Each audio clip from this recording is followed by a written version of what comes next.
Un enseignant, un informaticien, un gestionnaire immobilier ou encore une chef d'entreprise, 8 hommes, 2 femmes, tous jugés à partir de ce lundi, tous accusés de cyberharcèlement à l'égard de Brigitte Macron. Ils sont soupçonnés d'avoir relayé la rumeur selon laquelle Brigitte Macron est une femme transgenre, mais aussi d'avoir tenu des propos malveillants sur sa différence d'âge avec le président de la République en l'assimilant à de la pédophilie. Parmi les prévenus convoqués par le tribunal correctionnel de Paris, il y a des anonymes et des complotistes qui n'en sont pas à leur premier fait d'armes. Premier exemple, Aurélien Poisson-Atlan, alias Zoé Sagan sur les réseaux. Il est déjà connu pour avoir diffusé des vidéos privées à caractère sexuel de Benjamin Griveaux.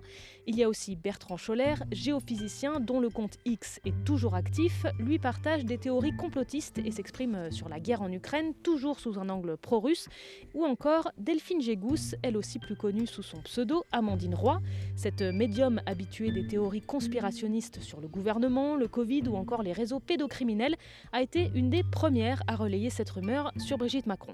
En décembre 2021, elle interviewe sur YouTube une certaine Natacha Ray qui prétend travailler depuis 3 ans pour démontrer que Brigitte Macron et son frère, Jean-Michel Trogneux, sont en fait une seule et même personne et que la première dame de France est une femme transgenre.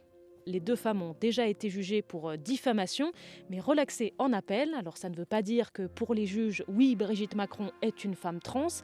Simplement, ça veut dire qu'il n'est pas pénalement répréhensible d'affirmer que quelqu'un est trans.